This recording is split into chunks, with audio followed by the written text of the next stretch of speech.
तो next important topic हम लोग स्टार्ट कर रहे हैं। हम लोगों ने स्टार्ट किया था time response analysis for first order system and second order system. तो फर्स्ट ऑर्डर सिस्टम के लिए हम लोगों ने देख लिया है कि किस तरह से हम लोग एनालिसिस किए फर्स्ट ऑर्डर सिस्टम का। उसमें का सेकंड केस बहुत इंपॉर्टेंट है, जब आप लोग फर्स्ट ऑर्डर सिस्टम को स्टेप इनपुट अप्लाई करते हो वो वाला।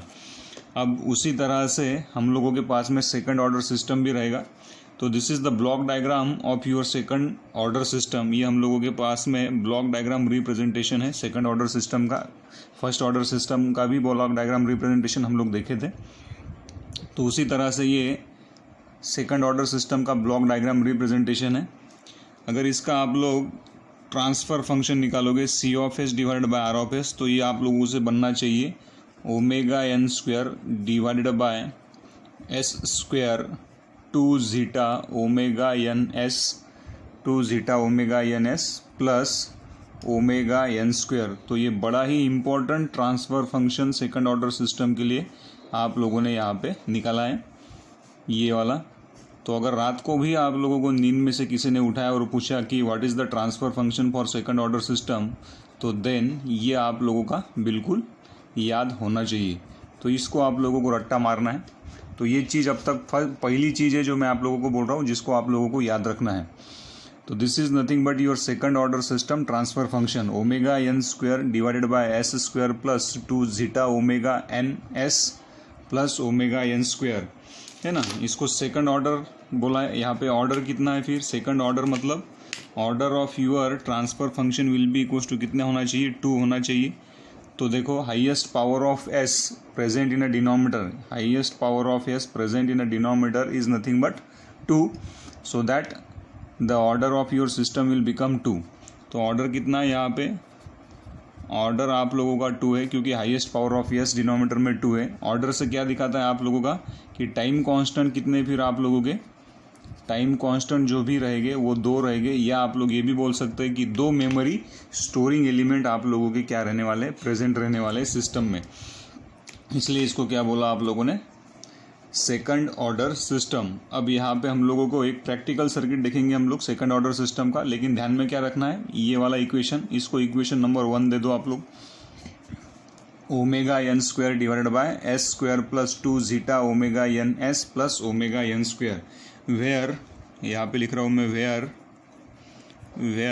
Omega n is nothing but your natural frequency of oscillation. इसको आप लोग नेचुरल फ्रीक्वेंसी ऑफ ऑसिलेशंस भी बोलते हो। Then zeta is nothing but your energy lost, it is the ratio of energy lost to energy store. ये बड़ा ही important है दोनों भी चीज़ें। इन दोनों चीज़ों को मैं डिटेल में किस तरह से इसके ऊपर सिस्टम का स्टेबिलिटी डिपेंड रहेगा उसके बारे में हम लोग बात करेंगे।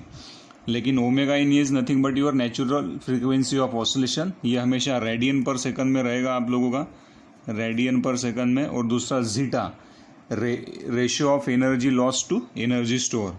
इतना चीज़ें हम लोगों को क्या रखना है, ध्यान में रखना है। देन हम लोग देखेंगे practical circuit to second order system. इसके लिए कौन सा प्रैक्टिकल सर्किट आप लोगों को यूज़ करना है, या कौन से प्रैक्टिकल सर्किट को आप लोग सेकंड ऑर्डर सिस्टम का सर्किट बोलोगे। तो फर्स्ट ऑर्डर के लिए आप लोगों ने ऑलरेडी देखा है। देखो अभी ऑर्डर का मतलब था कि कितने टाइम कांस्टेंट है, कितने मेमोरी एलिमेंट है। तो यहाँ पे 2 मेमोरी एलिमेंट आप लोगों को यूज़ करना पड़ेगा। तो एक एल यूज़ कर लो आप लोग, और एक सी मैंने यहाँ पे यूज़ किया है। So this is your R L C, this is nothing but input R of T, और ये आप लोगों के पास में आउटपुट है C of D. So this is the practical circuit to your second order system. Then हमें इसका ट्रांसफ़र फंक्शन निकालना है।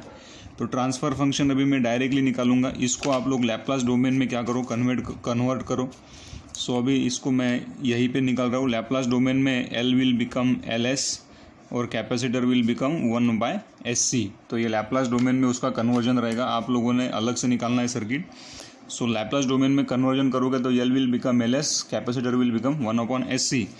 तो transfer function C of S divided by R of s क्या बनेगा आप लोगों का, output across capacitor we are taking, so 1/SC divide by total resistance R plus s L plus 1/SC आप लोगों को मिलेगा। इसको सॉल्व करो आप लोग, SC से क्रॉस मल्टीप्लाई करो, so C of S divided by R of S will be equals to क्या आना चाहिए, 1/SC divided by R into C into S plus S square L into C plus 1 divided by SC। तो SC will get cancel out, so the transfer function C of S divided by R of S will be equals to what, 1 divided by S square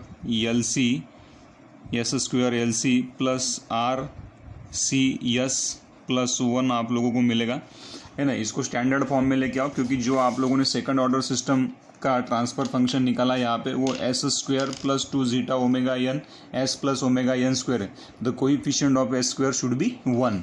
तो यहाँ पे coefficient of S square क्या करना है आप लोगों को, 1 करना है। इसलिए न्यूमरेटर और डिनोमिनेटर को डिवाइड कर डालो LC से, divide numerator and denominator by LC।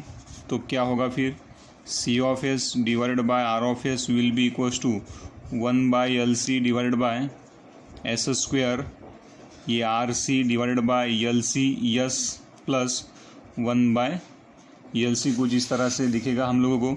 So C will get cancel out. So finally C of S divided by R of S will be equals to क्या रहेगा, 1/LC divided by s square R/L s plus 1/LC। ये कुछ इस तरह से हम लोगों को दिखाई देगा।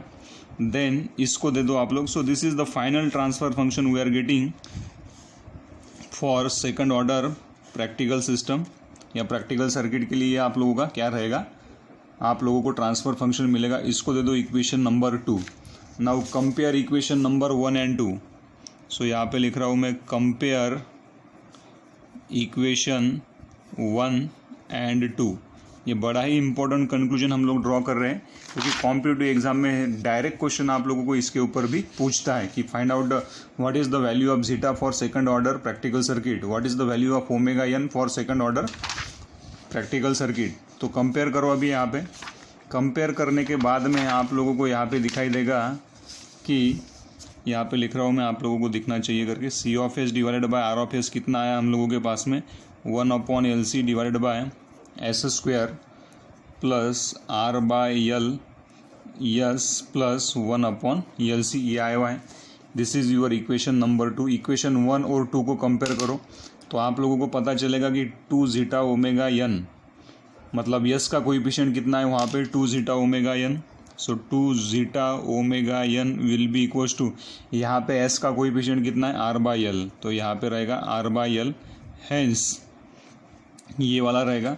देन ओमेगा एन स्क्वेयर है यहाँ पे, so this is nothing but your omega n square, और ये वाला भी आप लोगों का टर्म है लास्ट वाला 1/√LC।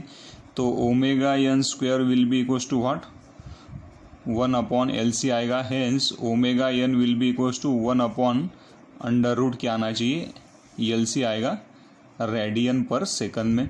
कुछ इस तरह से आप लोगों को ओमेगा एन की वैल्यू मिलेगी। देन आप लोगों ने कंपेयर किए हुआ है यस के कोएफिशिएंट को, तो 2 zeta omega n will be equals to, यहाँ पे एस का कोएफिशिएंट कितना है, R/L। ओमेगा एन का वैल्यू कितना है यहाँ पे लिख रहा हूँ मैं, फिर zeta will be equals to R/L।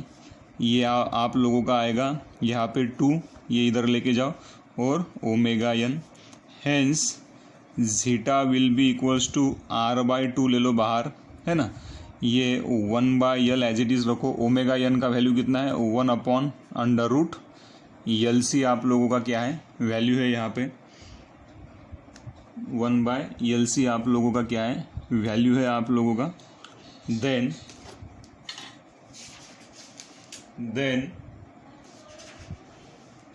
Omega n will be equals to this, then R/L, sorry, ये जो ओमेगा एन का वैल्यू है, ओमेगा एन का क्या वैल्यू है भाई हम लोगों का यहाँ पे, omega n will be equals to क्या है, 1/√LC है। Omega n will be equals to, यहाँ पे लिख रहा हूँ मैं so zeta will be equals to R/2L। Omega n का वैल्यू कितना है 1/1 अंडर रूट LC ये वैल्यू है, तो अंडर रूट LC जाएगा ऊपर and zeta will be equals to R/2 under root LC divided by L आप लोगों के पास में रहेगा। Then zeta will be equals to R/2 under root LC divided by ये L को आप लोग अंडर रूट L इस तरह से लिख सकते हो, under root L under root आप लोग लिख सकते हो। So this will become R/2, इसको मैं डिवाइड कर सकता हूँ under root L under root C, यहाँ पे अंडर रूट L, तो एक अंडर रूट L आप लोगों का कट जाएगा। So zeta will be equals to R/2 under root C/L। So this is the value of your zeta we are getting. So zeta is also called as, ये zeta ये आप लोगों को इसको बोलते हो कि energy lost to energy store, which is also called as your, ये जीटा को आप लोग डैम्पिंग रेशो भी बोलते हो। It is also called as your damping ratio which is also called as your damping factor, तो ये भी नाम उसको दिया है, which is also called as energy store to energy lost.